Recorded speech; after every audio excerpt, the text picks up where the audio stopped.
Welcome back to Old School Sports and our Out of the Park Baseball 24 playthrough of the Buffalo Wings. We are at the 2034 All-Star break. 5 Buffalo Wings are All-Stars this year. It's been an incredible season in Buffalo, a 64-24 record, 13 and a half games up on the Mets for the lead in the National League East. And we have, not surprisingly, the best record in baseball, although we're only 5.5 games up on the Seattle Mariners, who are also having an excellent season. But right now, our Buffalo Wings are the best team in baseball, and our goal is to get to the finish line relatively healthy and with home field advantage for as long as we are alive in the playoffs. Team is relatively healthy right now. Our rookie center fielder, Tyreek Hardage, is the only guy that's on the IL right now. And at the end of our last episode, I talked about the potential trade market and some players who were available. And since then, I've made a couple of trades.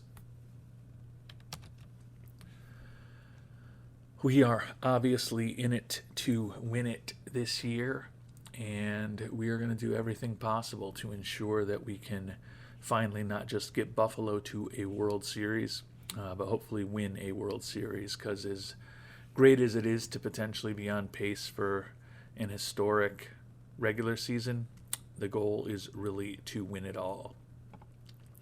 First trade was Marco Jimenez, excellent reliever in the final year of his contract. He had been with Texas.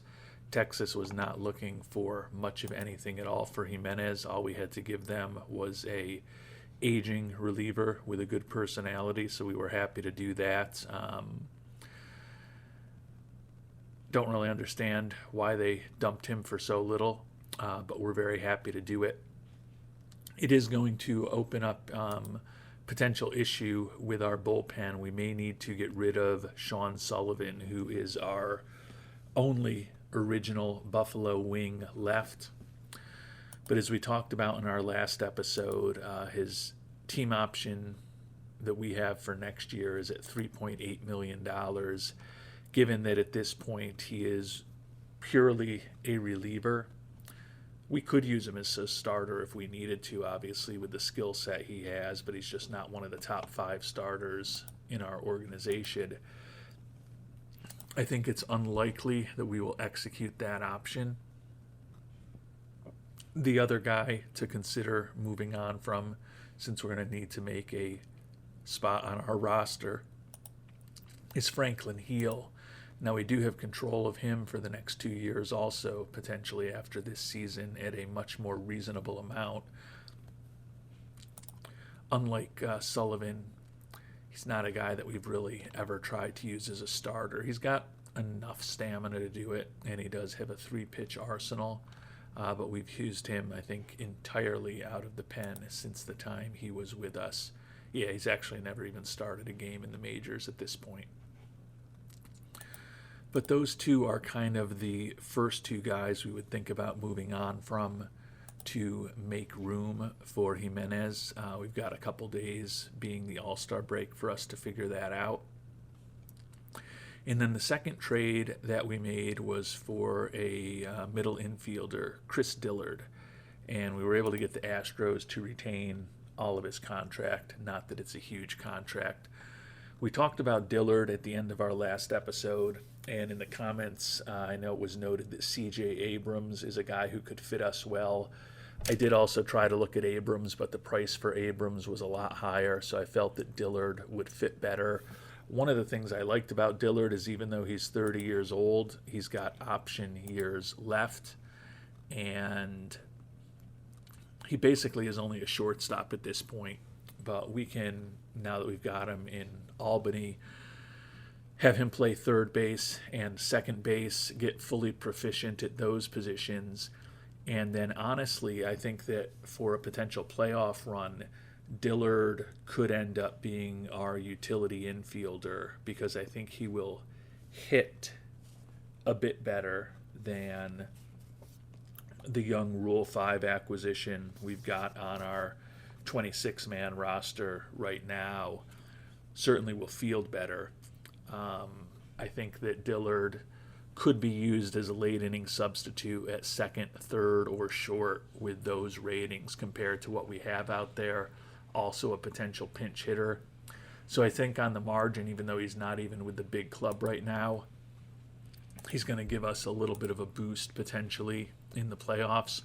Had to give up Jake Ader, a 35-year-old who was in the minors for us the last several years, as you can see, just a guy kind of filling out a roster spot in Double-A, who's a competent Double-A pitcher. And then we had to give up the minor league center fielder Jim Myers, not a big-time prospect, hitting .268 with 16 homers this year in high A ball, so not a big-time prospect there either. Dillard will be a free agent after this year, just like Jimenez will, but think that Jimenez definitely helps our bullpen right now. And as I said, I think that Dillard ultimately is going to be better than Alejandro Mercado for our team in the playoffs. Certainly better defensively than Mercado is. Mercado has held his own, making that crazy jump from rookie ball to the majors this year, since we want to hold on to the Rule 5 pick, hitting .245 in the majors for us, but still has a lot of work to fully develop. So those are the two moves that we have made. Obviously nothing earth-shattering, but we have something that would be earth-shattering brewing right now.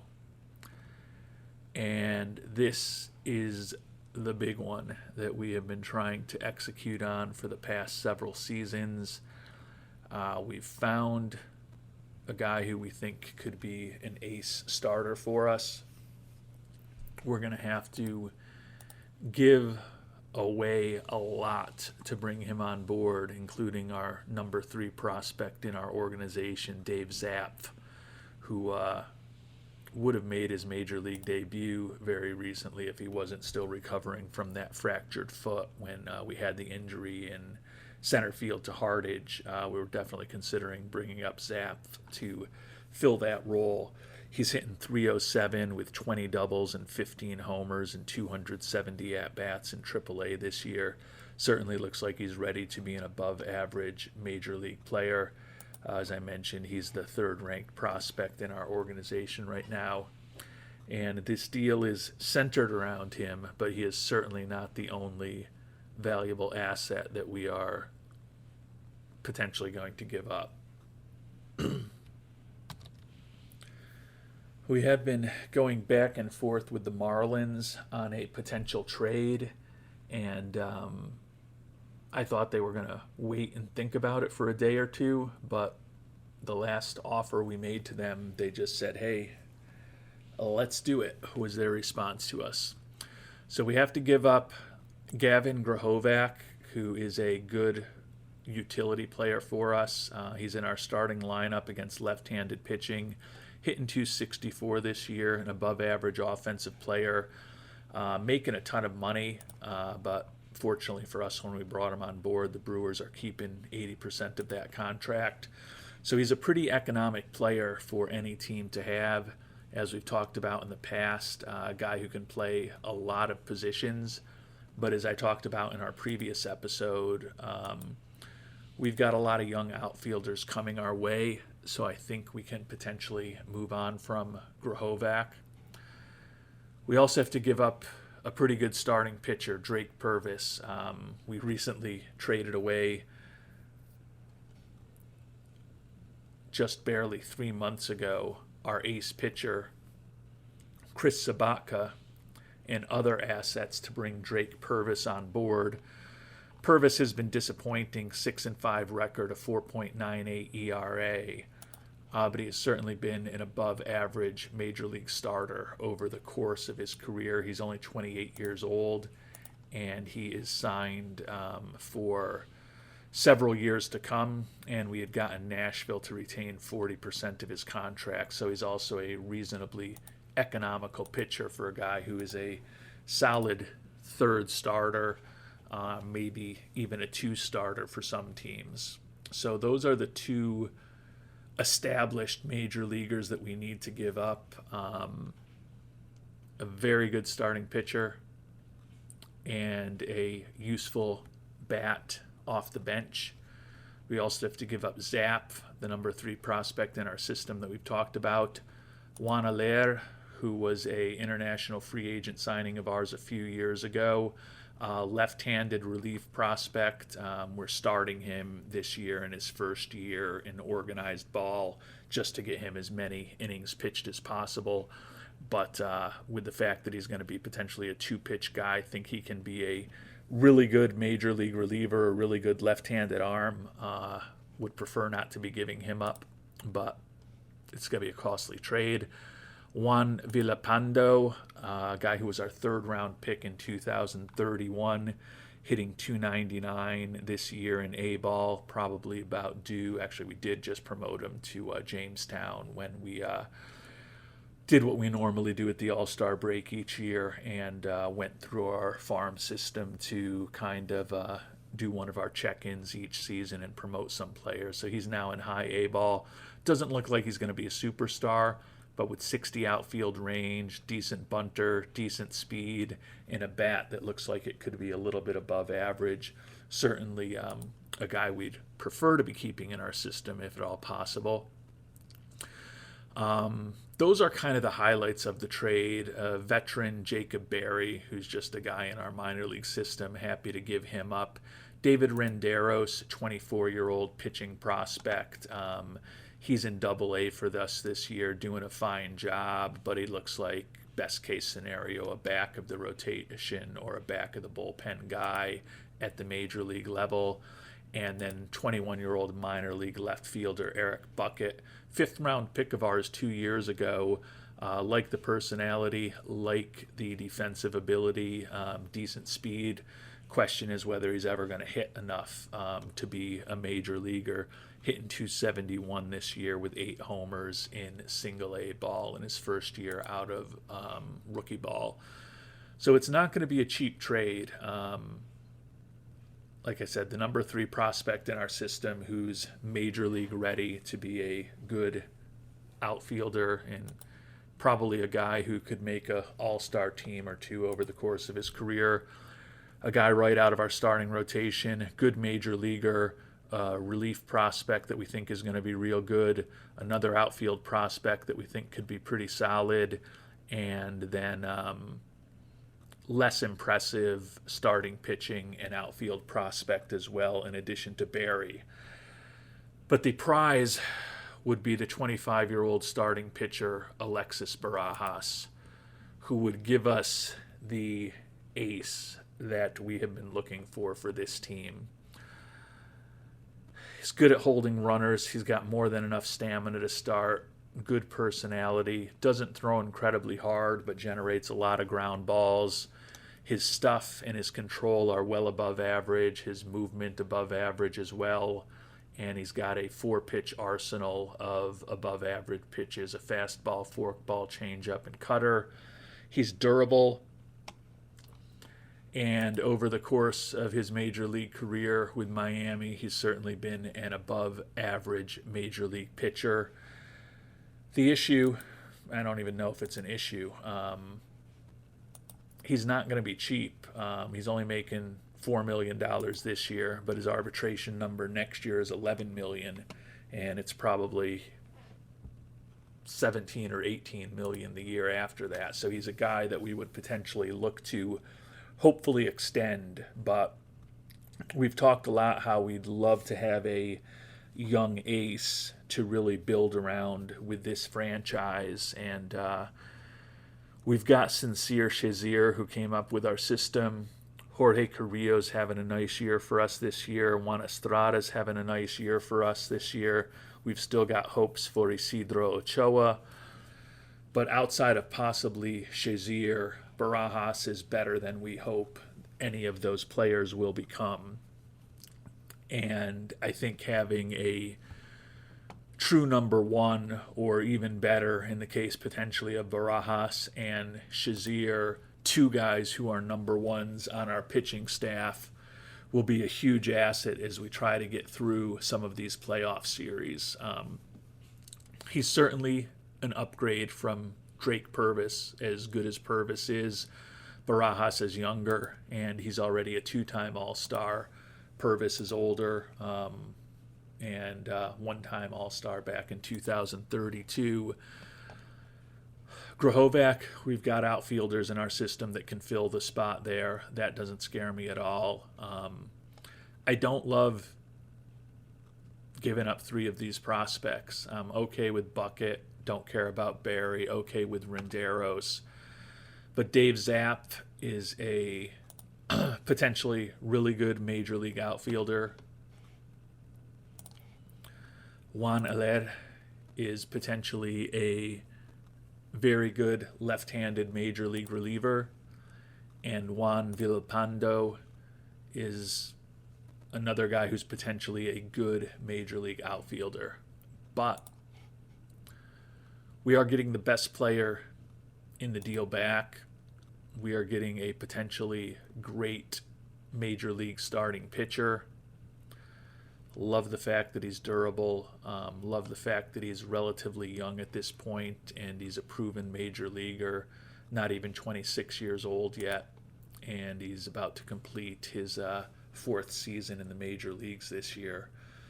He's shown significant improvement each year, ERA in the 5s to the 4s to the 3s to the 2s this year. And I think putting him at the top of our rotation with Shazier, and then hoping that between the likes of the youngsters that we talked about, Carrillo, Estrada, and Ochoa, and then the veterans who are still on our team, notably Harleen Susana, Andrew Painter, and then even in a pinch, Hayden Yinger or Sullivan if we don't move on from him. We've still got plenty of pitching, but we're making the top end of our rotation even better. Clearly, we want to win this year, and I think this trade certainly increases our chances to win this year. But this is also a trade about the next 5 or 10 seasons, hopefully. Clearly, we're going to want to get a contract signed with Barajas for the medium to long term at some point.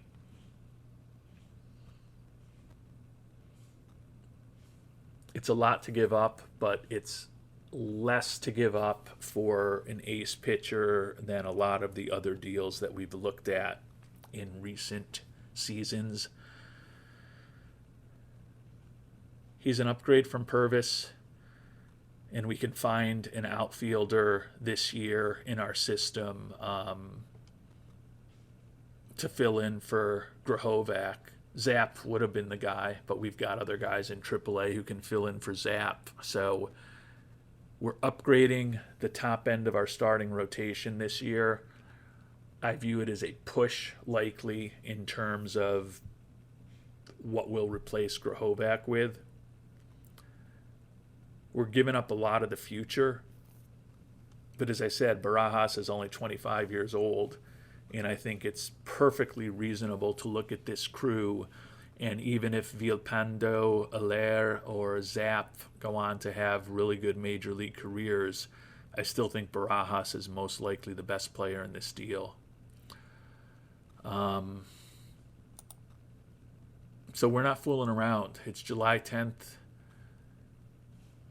and we are going to go complete this trade. And we have finally brought our ace on board. Fans aren't happy that Grahovac is gone, but the fans are happy Barajas is here. We're going to have to make a bunch of roster moves to fit these new guys in. We may need to, as I said, trade away a Sean Sullivan or something to open up some space, but we are all in on this 2034 season, and hopefully we're going to be all in with Alexis Barajas at the top of our starting rotation for another decade or so.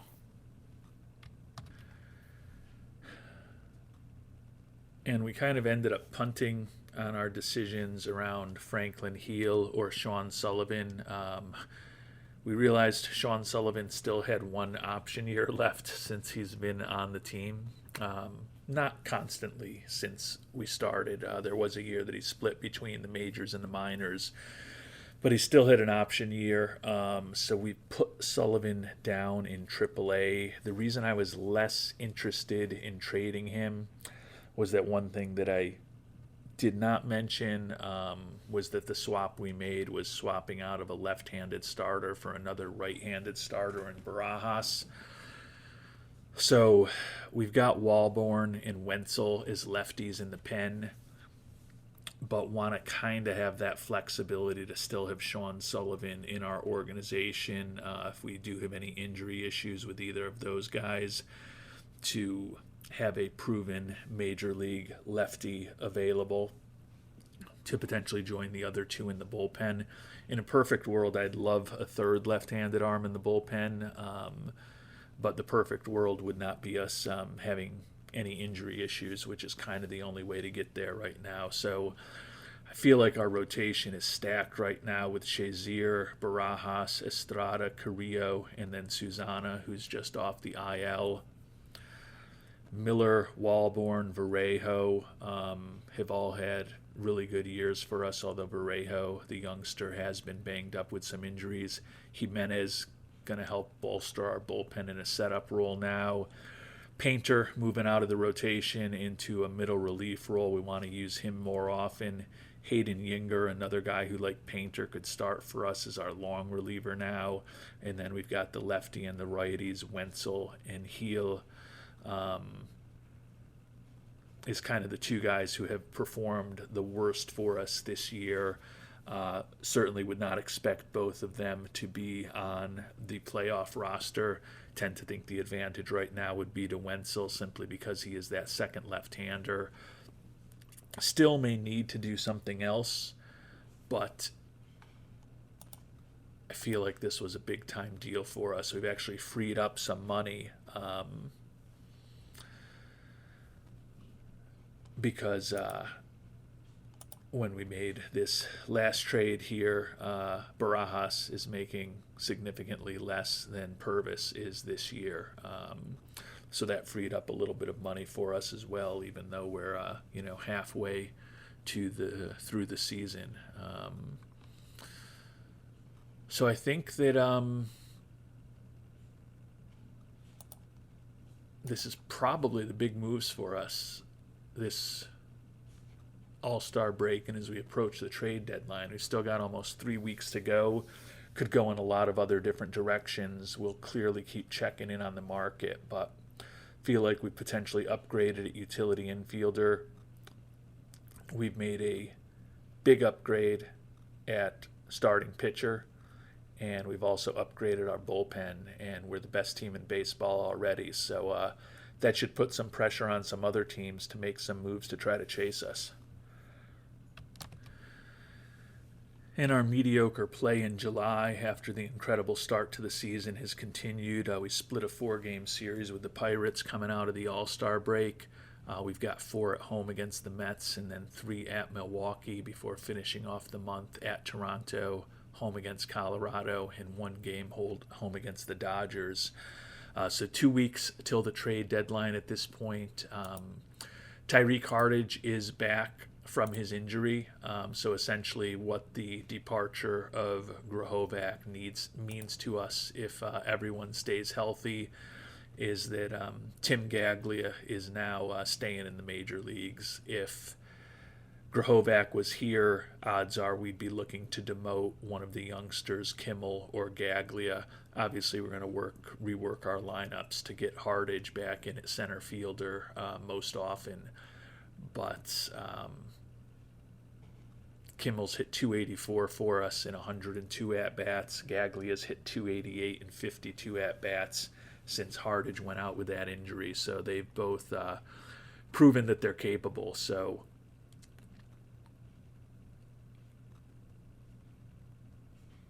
Grahovac is more experienced than those guys, but I think for what we need, the trades we've made make sense. Was some talk in the comments to our last episode about the catching situation with Medina and Rutschman, and I agree that it has not been perfect this year. that is an area that I'd love to improve if there was an opportunity to do so. Just don't know if the right trade is out there for us, unfortunately. And we finally had the type of week we're used to as we approached the trade deadline, swept the Mets at home in a 4-game series, and then we took 2 out of 3 against the Brewers on the road. So back over 500 for the month of July, 72 and 27 as we get ready to play our 100th game of the year, up 17 on the Pirates in the National League East. And it looks like we are up by 8.5 on the Mariners for the best record in baseball. Jenneret tied for second in the league in homers, leading the league in ribbies. Seifu leading the league in steals. Seifu now up to third in the National League in batter war. Barajas, the new addition, and Carrillo are 1-2 in ERA. Carrillo and Shazier are 1-2 in the league in wins. And the new addition, Barajas, is leading the National League in pitcher war. Obviously, most of that good work for Barajas was done while he was a member of the Marlins. And taking a look here a week before the trade deadline on who's actually on the trade block, and I commented at the end of our last episode and earlier in this episode that in a perfect world, I'd love to upgrade at catcher. Had some comments on the last episode from Not My Four-Ply and Dralix on the potential opportunity for that. And as it turns out, one of the best catchers in baseball is on the trade block. Damian Bergman is basically like an upgrade from even Andres Medina defensively, and he's certainly at this point in his career a better hitter than Rutschman or Medina. I don't know that I can pull something off because Rutschman has a no trade clause and Medina is a guy that we would like to have on our roster next year. He's in his last year making the major league minimum right now. He's headed to arbitration for the first time this coming off season. If we included him in the trade, we're potentially going into next season with no catchers at all since Bergman is going to be a free agent. We aren't going to exercise our option on Rutschman, and we'd be including Medina in the trade. So I don't know that we're going to be able to get something done here, but certainly Bergman with better defense at this point than either Medina or Rutschman, and better offense at this point than Medina or Rutschman, would be a upgrade for us as we try to push all of our chips into the middle of the table here on this 2034 season.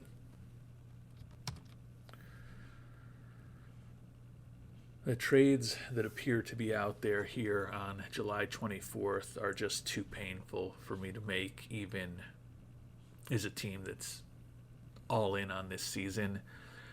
So I think I'm going to sim ahead to the trade deadline, see what our injury situation looks like. Hopefully it won't look any different than it does today with minimal or no major injuries. But then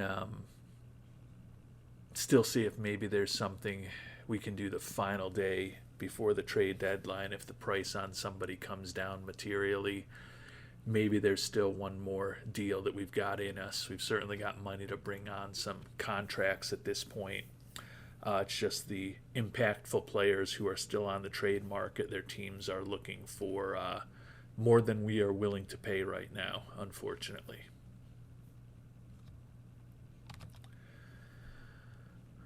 And we've split our first 4 games of the week, lost 2 to Toronto before avoiding the sweep in the 3rd game in Canada, and then came back home and made the very easy trip from Toronto to Buffalo and won our first game against the Rockies after a day off.